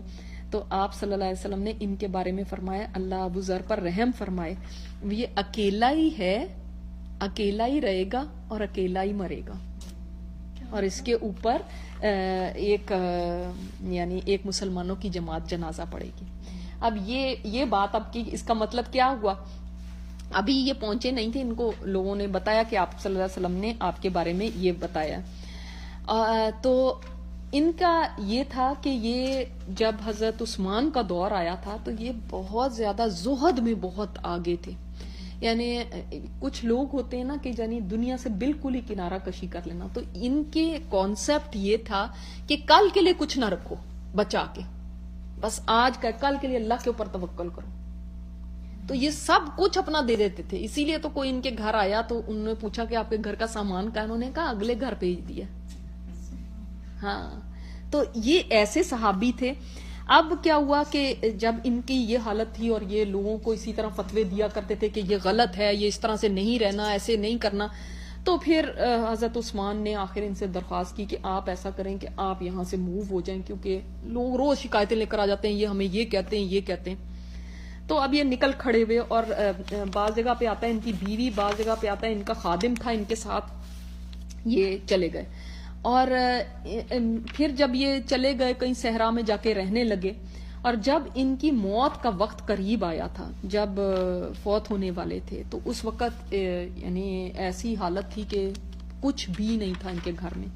تو ان کی بیوی رونے لگی اور کہنے لگی کہ کہتے ہیں کیوں روتی ہو, تو کہنے لگے کہ ہمارے پاس نہ کفن کا کپڑا ہے, نہ ہماری اتنی ہمت ہے کہ ہم آپ کو دفن کریں, آپ کو قبر کھودیں آپ کے لیے یا کچھ کریں, تو ہم کیا کریں گے, آپ فوت ہو گئے تو ہم کیا کریں گے. فرمانے لگے مت رو, میں نے نبی صلی اللہ علیہ وسلم کو یہ فرماتے ہوئے سنا ہے جبکہ ہم کچھ لوگوں کے درمیان بیٹھے ہوئے تھے کہ تم میں سے ایک ایسا ہے جو بیابان ویرانے میں فوت ہوگا, اکیلے ہی فوت ہوگا, لیکن مومنوں کی ایک جماعت اس پر جنازہ پڑے گی. یہ آپ صلی اللہ علیہ وسلم نے مجھے جماعت کو کہا تھا. تو وہ جو میرے سارے ساتھی تھے وہ ایک ایک کر کے دنیا سے جا چکے ہیں اور سب اپنے خاندانوں میں ہی فوت ہوئے, تو اب ایک میں ہی رہ گیا ہوں, تو اب ضرور وہ میں ہی ہوں. تو نہ مجھ سے جھوٹ بولا گیا نہ میں جھوٹ بول رہا ہوں, یعنی نبی صلی اللہ علیہ وسلم مجھ سے جھوٹ نہیں کہا اور نہ ہی میں تمہیں جھوٹ کہہ رہا ہوں. تو جب میں مر جاؤں تو راستے میں جا کر بیٹھ جانا اور میری میت وہاں پہ رکھ دینا, کوئی نہ کوئی آئے گا تو میرے کفن دفن کا انتظام بھی ہو جائے گا. وہ کہنے لگی اس زمانے میں کون آئے گا, کیونکہ حج کا موسم یعنی حج بالکل قریب تھا, حج بالکل قریب تھا. جو قافلے جانے تھے وہ جا چکے, اسی راؤٹ سے جاتے تھے, مگر جو جانے تھے وہ جا چکے, اب کس نے آنا ہے. وہ روز تو نہیں وہاں پہ کوئی ٹریفک لگی رہتی تھی. چنانچہ وہ فوت ہو گئے. ان کی بیوی اور جو بیٹی تھی وہ ان کو راستے کے کنارے بیٹھ گئے ان کی لے کر باڈی کو. تو دیکھا کہ گھڑ سواروں کی ایک پوری جماعت آ رہی ہے اور انہوں نے بڑے اچھے لباس پہنے ہوئے اور سب. تو انہوں نے دیکھا راستے میں ایک بوڑھی عورت بیٹھی ہوئی ہے, اور کیوں بیٹھی ہوئی ہے, وہ یعنی تیزی سے گزر رہے تھے, مگر انہوں نے آواز دی کہ رکو رکو ایک مسلمان کو دفنا دو. وہ رکے, انہوں نے کہا کون ہے وہ, بولی یہ ابو ذر ہیں صاحب رسول اللہ صلی اللہ علیہ وسلم, ان کے صحابی. اب اس جماعت میں سوچیں کتنے بڑے بڑے صحابہ کرام تھے. عبداللہ بن مسعود تھے اس جماعت کے اندر, عمار بن یاسر تھے اس جماعت کے اندر اور صحابہ تھے اس جماعت کے اندر. تو وہ یعنی وہ تو رونے لگے کہ آپ صلی اللہ علیہ وسلم سے ہم نے یہ بات سنی تھی اور واقعی نبی صلی اللہ علیہ وسلم نے سچ فرمایا تھا کہ اس طرح میرا صحابی یہ اکیلا ہوگا اور اکیلا یہ فوت ہوگا اور ایسی بات نہیں تھی. تو انہوں نے پھر انہوں نے یہ کہا ہوا تھا کہ میرا کفن وہ دے جس نے کبھی حکومت کا کام نہ کیا, کبھی حکومت کا کام نہ کیا. تو ان میں ایک لڑکا تھا جس نے کہا میں نے کبھی حکومت کا کام نہیں کیا. تو انہوں نے پھر اپنی چادر دی جس کے اندر ان کو کفن دیا گیا اور اس جماعت نے ان کے اوپر یعنی نماز جنازہ پڑھی. اور عبداللہ بن مسعود جو تھے انہوں نے فرمایا کہ ہمارے ماں باپ آپ پر قربان ہوں, ہم کیوں نہ ان کی یہ سارا کفن دفن کا کریں گے. وہ دوڑتے ہوئے آئے, انہوں نے سارا یہ کام کیا اور پھر فارغ ہو کے چلنے لگے. تو ان کی بیٹی نے کہا کہ کھانا تیار ہے, آپ کھانا کھا لیں. تو انہوں نے کہا کہ آپ کو کیسے پتا چلا کہ ہم آئیں گے, تو آپ نے ہمارے لیے کھانا بھی تیار کر لیا. تو فرمایا ہاں میرے ابا جان نے کہا تھا کہ میرے مہمان آئیں گے میرا جنازہ پڑھنے کے لیے, تو ان کے لیے کھانا تیار کر لو. اتنا یقین تھا کہ نبی صلی اللہ علیہ وسلم نے یہ بات فرمائی نا, یہ کبھی جھوٹ نہیں ہو سکتی. سبحان اللہ. اور ان کو اصل میں حضرت عثمان نے ایک کوئی کام تھا اس کی وجہ سے ان کو بلایا تھا, اور یہ جو لڑکے کے پاس جو اس نے کفن دیا وہ اس کی احرام کی چادریں تھیں جس میں اس نے کفن دیا تھا. سبحان اللہ. تو انہوں نے کہا تھا حضرت عثمان نے کہ حضرت عبداللہ بن مسعود کے ساتھ انہوں نے کوئی مشورہ کرنا تھا, تو انہوں نے فرمایا تھا کہ میرے پاس پہنچو, چاہے آپ کو حج ملے یا نہ ملے لیکن آپ میرے پاس پہنچو فوراً. اس لیے یہ لوگ نکلے تھے.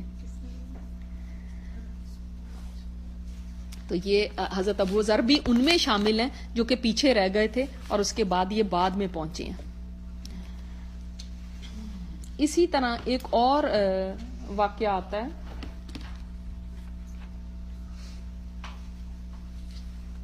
جو آپ صلی اللہ علیہ وسلم 20 دن تک تبوک میں رہے, 20 دن تک وہاں پہ رہے, اور وہاں پہ رہتے ہوئے نبی صلی اللہ علیہ وسلم نے مختلف خطبات دیے, اور ان میں ایک خطبہ تھا جو آپ صلی اللہ علیہ وسلم کی یہ باتیں آپ پہلے سن چکے ہیں لیکن یہاں پہ آپ کو پھر سے بتا دیتے ہیں. حضرت عمر بن شعیب رضی اللہ تعالیٰ عنہ سے مروی ہے کہ اللہ کے رسول صلی اللہ علیہ وسلم تبوک میں قیام کے دوران رات کا قیام کرتے تو آپ صلی اللہ علیہ وسلم کے صحابہ میں سے کچھ لوگ دور کھڑے پہرا دیتے تھے حتیٰ کہ آپ صلی اللہ علیہ وسلم نماز ادا کر دیتے, پھر آپ پہرے داروں کی طرف توجہ فرماتے. ایک بار آپ صلی اللہ علیہ وسلم نے ان پہرے دار مجاہدین سے فرمایا مجھے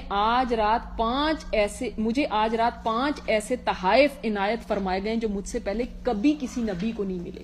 یہ بشارت آپ صلی اللہ علیہ وسلم کو تبوک میں ملی تھی, کبھی کسی نبی کو یہ 5 چیزیں نہیں ملی جو نبی صلی اللہ علیہ وسلم کو ملی تھی. ان میں پہلی چیز کیا تھی کہ مجھے تمام انسانوں کے لیے رسول بنا کے بھیجا گیا جبکہ مجھ سے پہلے رسول ان کی قوم کی طرف صرف بھیجے گئے.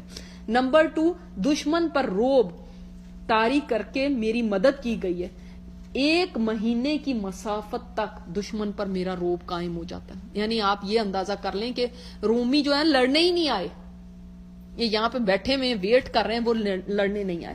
نمبر 3, میرے لیے غنیمت کے اموال کھانا حلال کر دیے گا. پچھلی قوموں کے اوپر یہ حلال نہیں تھا, آپ کو پتا ہے. وہ جیسے قابیل حابیل نے اپنی وہ رکھی تھی اپنی, اسی جیسے آگ کھا گئی تھی اسی طرح مال غنیمت کو آگ کھا جاتی تھی.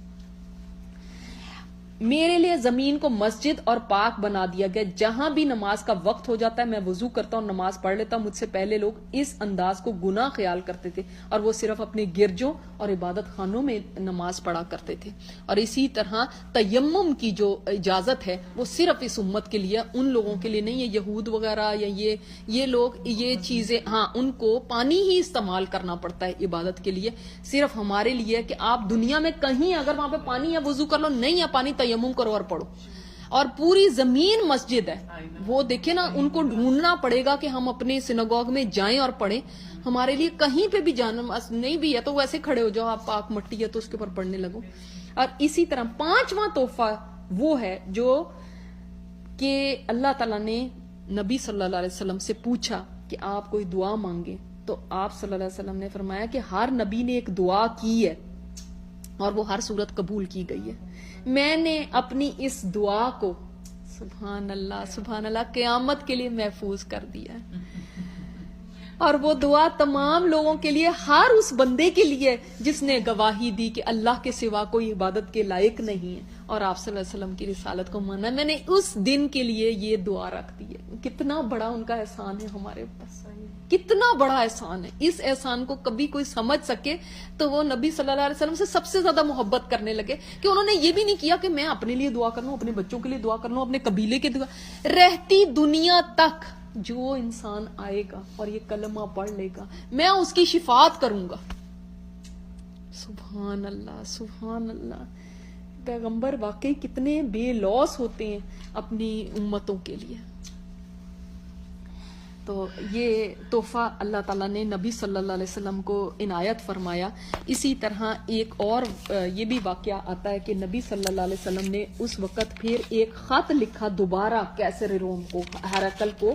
جیسے ہم نے پہلے پڑھا تھا نا کہ ہرقل کو پہلے بھی ایک خط لکھا تھا جس کی ہم نے تفصیل ساری دیکھی ہے پہلے جب بادشاہوں کو خط لکھے تھے. اسی طرح ہرقل کو اب یہاں پہ آ کے پھر ایک اور خط لکھا اور اپنے صحابی دہیہ کلبی کے ہاتھ اس خط کو بھیجا ہرقل کی طرف. ہرقل نے جب خط پڑھا تو اس نے دیکھا خط کے اندر کچھ یہ ڈیفرنٹ خط ہے اس خط سے جو ہم پہلے دیکھ چکے ہیں جو بادشاہوں کے نام خط تھے. تو جب ہرقل نے یہ خط دیکھا تو اس نے کہا، اپنے پادریوں کو بلایا، اپنے جو بڑے بڑے مذہبی لوگ تھے ان کو بلایا، اپنے وزیروں کو بلایا اور اس نے، یہ میں آپ کو پہلے بھی واقعہ بتا چکی ہوں، اس نے دروازہ بند کرا دیا، لاک کرا دیا اور اس نے ان سے کہا کہ یہ ایسا ایسا میرے پاس خط آیا ہے اور اس میں 3 باتوں کی مجھے دعوت دی گئی کہ ان میں سے ایک بات قبول کر لو. اس میں لکھا گیا کہ یا تو ایمان لے آؤ، نمبر 2 بات یا تو جزیہ دے دو، نمبر 3 بات یا پھر جنگ کے لیے ہمارے ساتھ آ جاؤ. تو اب میں تو تمہیں یہ کہتا ہوں جو پچھلے صحیفے بھی تم نے اپنے پڑھے ہیں کہ میں تو تمہیں یہی کہوں گا کہ یا تو ہم ایمان لے آتے ہیں، اگر نہیں لے کر آتے تو پھر ہم ان کا دین نہیں اپناتے، اگر انکار ہی کرتے تو پھر ہم جزیہ دے دیتے ہیں. تو جب انہوں نے یہ بات سنی وہ تو موڑ کے ایسے بھاگے پیچھے کو، مطلب انہوں نے کہا کہ یہ کیا کہہ رہا ہے اور یہ تو پلٹ گیا اپنے دین سے، جا کے باہر بتاؤ. کیونکہ وہی امام ہوتے تھے، یعنی پوپ جو اب ہے نا وہ پوپ بھی ہوتے تھے اور بادشاہ بھی ہوتے تھے. تو جب انہوں نے دیکھا دروازے تو بند ہے تو انہوں نے کہا کہ یہ تم کیا کہہ رہے ہو اور تم ہمیں کہہ رہے ہو کہ ہم اپنا دین چھوڑ دیں یا وہ جو آدمی حجاز سے اٹھائے ایک بدو ہم اس کا دین اپنا لیں اور اس کے آگے مطلب اپنے آپ کو نیچا کر دیں. تو جب اس نے یہ دیکھا کہ یہ تو بگڑ رہے ہیں تو اس نے کہا کہ نہیں میں تو صرف تمہارا امتحان لینا چاہ رہا تھا اور کوئی بات نہیں تھی. پھر اس کے بعد اس نے کیا کیا، عرب جو نصارہ تھے، عیسائی عرب قبائل تھے، ان میں سے ایک بندے کو بلایا اور اس کو کہا کہ میرے پاس ایک ایسا آدمی لے کر آؤ جو عربی زبان اچھی طرح بولتا ہو اور وہ قابل اعتماد بھی ہو، جو میرا سفیر بن کے جائے نبی صلی اللہ علیہ وسلم کے پاس. تو وہ آدمی ایک تنوخی کو لے کر آئے، قبیلہ تنوخ سے ایک آدمی تھا جس کو لگا حدیث کے اندر ان کا نام نہیں پتا کہ ان کا نام کیا تھا، لیکن تنوخ قبیلے سے تھے تو تنوخی یہ حدیث میں آتا ہے ان کا نام. تو وہ اس تنوخی کو یہ لے کر آئے کہ یہ آدمی جو ہے نا یہ بڑا اچھی عربی بھی جانتا ہے اور یہ قابل بھروسہ بھی ہے. تو ہرقل نے اس تنوخی کو اپنا خط دیا اور کہا کہ یہ خط لے کر جاؤ اس آدمی کے پاس، تم اور کچھ یاد رکھو نہ رکھو لیکن 3 چیزوں کو تم نے نوٹ کرنا ہے، 3 نشانیاں تم نے نوٹ کرنی ہیں. ایک نمبر 1 نشانی یہ ہے کہ تم یہ دیکھنا کہ وہ خطوط جو اس نے بادشاہوں کو لکھے ان کے بارے میں کچھ ذکر کرتا ہے وہ. نمبر 2 جب وہ میرا خط پڑھتا ہے تو دیکھنا وہ دن اور رات کا ذکر کرتا ہے. اور نمبر 3 یہ کہ اس کی کمر پہ کوئی نشانی ہے، کوئی غیر معمولی چیز ہے. وہ تنوخی نے کہا کہ تنوخی نے آگے جب یہ بات نریٹ کی ایک تابعی کو بتائی تو وہ کہتے ہیں کہ میں یہ خط لے کر 1 دن کا سفر کر کے تبوک پہنچا. تبوک میں اب اس وقت سارے ہیں. تو جب میں وہاں پہنچا تو میں نے ان لوگوں سے پوچھا کہ آپ کے سردار کہاں ہیں، تو انہوں نے اشارہ کر دیا کہ وہ ہیں. نبی صلی اللہ علیہ وسلم صحابہ کے ساتھ بیٹھے ہوئے تھے لیکن پتہ نہیں چل رہا تھا کہ کون ہے آپ صلی اللہ علیہ وسلم. نہ کوئی تھا کہ اونچی کوئی کرسی یا اس کے اوپر بیٹھے ہوں، نہ کوئی ایسے کپڑے تھے، نہ کوئی ایسی چیز تھی کہ جس سے پتہ چلے. جیسے باقی تھے ویسے ہی آپ صلی اللہ علیہ وسلم نے اپنے آپ کو رکھا ہوا تھا. تو تنوخی نے کہا کہ میں جب وہاں گیا تو میں نبی صلی اللہ علیہ وسلم کے سامنے بیٹھ گیا اور میں نے یہ خط ان کے سامنے رکھ دیا. تو جب ان کے سامنے خط رکھا تو آپ صلی اللہ علیہ وسلم نے اس خط کو تو ایک طرف رکھ دیا اور اس سے پوچھا کہ تم کہاں سے آئے ہو؟ اس نے کہا میں تنوخ قبیلے کا آدمی ہوں. تو آپ صلی اللہ علیہ وسلم نے فرمایا تم اسلام لے آؤ، اور تمہارے باپ ابراہیم علیہ السلام کا بھی یہی دین تھا. تو اس نے کہا نہیں، میں تو ایک سفیر ہوں اور میں اس کی طرف سے بھیجا گیا ہوں، تو میں تو نہیں اس طرح سے اسلام لا سکتا، اور میں تو عیسائیت کے اوپر ہی ہوں. پھر آپ صلی اللہ علیہ وسلم اس بات پہ ہنس دی اور آپ نے فرمایا، سورہ قصص کی یہ آیت تلاوت فرمائی کہ اے نبی، آپ جس کو چاہیں ہدایت نہیں دے سکتے، اللہ جس کو چاہتا ہے ہدایت دیتا ہے. تو پھر آپ نے فرمایا تنوخی، میں نے ایک خط لکھا تھا کسرا کے نام، جو فارس کا بادشاہ تھا، تو اس نے میرے خط کو پھاڑ دیا، تو اللہ تعالیٰ اس کی مملکت کو پھاڑ دے گا. پھر میں نے ایک خط لکھا نجاشی کے نام. یہ کون سا نجاشی ہے؟ یہ وہ نجاشی جو تھا اس کا بیٹا. وہ والا نجاشی تو فوت ہو گئے تھے جن کا آپ صلی اللہ علیہ وسلم نے غائبانہ نماز جنازہ بھی پڑھا تھا. اس کے بعد یہ بیٹا آ گیا، جب اس کے پاس خط پہنچا تھا تو اس نے بھی خط پھاڑ دیا تھا. تو آپ صلی اللہ علیہ وسلم نے فرمایا اس کی بھی بادشاہت ختم ہو جائے گی. اور میں نے تمہارے ساتھی کی طرف بھی ایک خط بھیجا تھا، مطلب ہرقل کی طرف. اس نے میرے خط کو محفوظ رکھا، تو لوگ اس کی طاقت دیکھتے رہیں گے جب تک لوگوں میں بھلائی ہوگی، یعنی اللہ تعالیٰ اس کو اور ترقی دیتا رہے گا. تو تنوخی نے کہا یہ پہلی نشانی پوری ہو گئی. اس نے اپنے تیر سے ایک نشان لگا لیا کہ ایک نشانی جو ہرقل نے مجھے کہا تھا نوٹ کرنا کہ وہ خطوط کا ذکر کرتے ہیں یا نہیں، وہ نشانی پوری ہو گئی. پھر انہوں نے تنوخی نے کہا کہ آپ یہ خط تو پڑھیں نا. تو آپ صلی اللہ علیہ وسلم نے حضرت معاویہ کو بلایا تھا اور انہوں نے پھر یہ خط پڑھا، اور خط میں لکھا ہوا تھا ایک بات. وہ ہرقل بہت انٹیلیجنٹ تھا، اس نے لکھا ہوا تھا اس میں کہ آپ مجھے جس جنت کی طرف دعوت دے رہے ہیں، آپ کہتے ہیں وہ زمین و آسمان سے زیادہ بڑی ہے. تو اگر جنت ہی زمین و آسمان سے زیادہ بڑی ہے تو پھر جہنم کہاں ہے؟ سمجھ آئی بات؟ کہ دیکھیں نا آپ کہ اگر وہ اتنی بڑی ہے کہ زمین و آسمان سے زیادہ، تو پھر جہنم کی جگہ کہاں ہے؟ مطلب جہنم پھر کہاں ہے؟ تو آپ صلی اللہ علیہ وسلم نے اس پہ فرمایا سبحان اللہ، رات کہاں ہوتی ہے جب جن آتا ہے؟ تو سبحان اللہ، یعنی اس نے ہرقل نے کہا تھا دن اور رات کا ذکر کرتے ہیں یا نہیں. Look at his intelligence. لیکن ایسی انٹیلیجنس کا کیا فائدہ جس انٹیلیجنس کے بعد ایمان نہ لے کر آئے. یعنی اس سے پتہ چلتا ہے بڑے بڑے انٹیلیجنٹ لوگ گزرے، لیکن ضروری نہیں ہے کہ کوئی کسی چیز کو سمجھ جائے تو پھر وہ ایمان بھی لے آئے. سمجھ تو وہ گیا تھا، سمجھنے میں اور ایمان لانے میں فرق ہے. ہم سوچتے نا ہم سمجھا دیں گے تو پتہ نہیں یہ فوراً ایمان لے آئے گا، ضروری نہیں ہے. بہت سارے لوگوں کو سمجھ آ جاتی ہے وہ پھر بھی نہیں ایمان لاتے.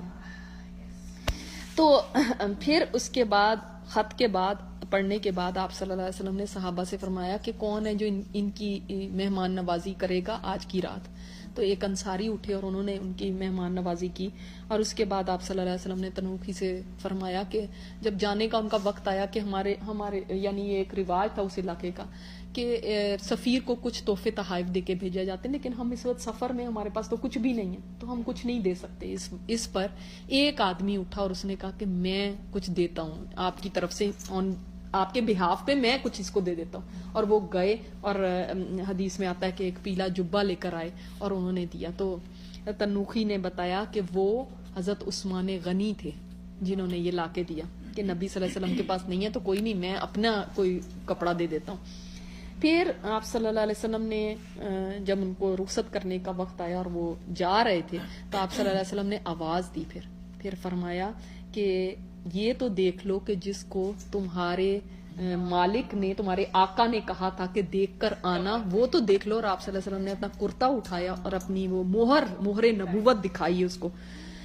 اور تنوخی نے دیکھی اور یہ تینوں باتیں پھر پوری ہو گئی اور اس نے جا کے قیصر روم کو بتایا بھی یہ بات ہرقل کو.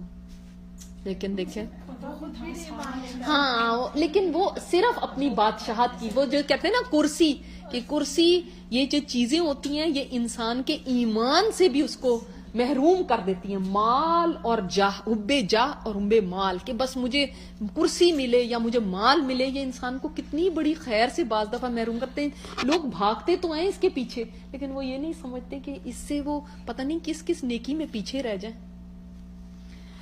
اسی طرح یہ بھی آتا ہے کہ اچھا آگے ہی پڑھ لیتے ہیں تھوڑا سا، پھر میں آپ کو ساتھ ساتھ ہی بتاتی رہوں گی. تبوک میں 20 دن، رومیوں کو تبوک میں رسول اللہ صلی اللہ علیہ وسلم کی آمد کا علم ہوا تو ان کے حوصلے ٹوٹ گئے، مقابلے کی ہمت نہ ہوئی. اب دیکھیں جب ہرقل کو پتا ہے کہ یہ سچے نبی ہیں تو یہ بھی تو ایک روب ہوتا ہے نا کہ کیسے ان کا مقابلہ کریں، ان کا مقابلہ کیا تو ہمیں شکست ہی ملے گی، تو وہ نہیں آ سکے اور وہ اندرون ملک بکھر گئے.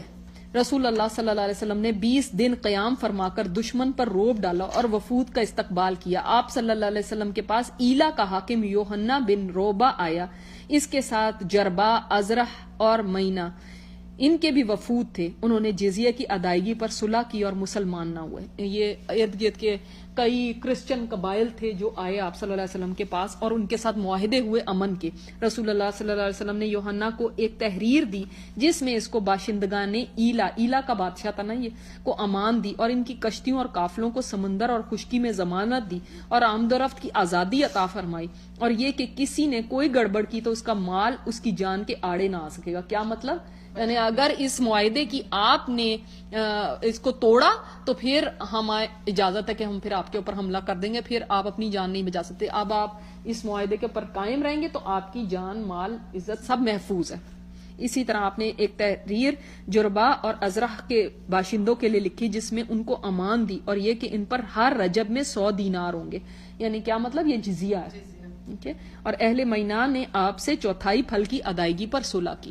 اب اس طرح سے ان لوگوں کو بھی نظر آ رہا تھا کہ 30,000 کا لشکر لے کے یہ یہاں پہنچ گئے ہیں اس موسم میں، یہ واقعی کوئی پاور ہے، تو اس لیے وہ خود آ رہے تھے اور آپ صلی اللہ علیہ وسلم کے ساتھ صلح کے معاہدے کر رہے تھے، اور آپ صلی اللہ علیہ وسلم کو تحفے تحائف بھی انہوں نے دیے اور بہت کچھ اور چیزیں. میں اگلی دفعہ انشاءاللہ تعالی اس کے اوپر ہم اور بات کر لیں گے، کیونکہ آگے ایک اور دومت الجندل کے عقیدت کی بات آ رہی ہے. ٹھیک ہے. سبحانک اللہم و بحمدک نشوب الیک. سبحان ربک رب العزت عما یصفون وسلام علی المرسلین والحمد للہ رب العالمین. الحمدللہ. یہاں تک یہ مکمل.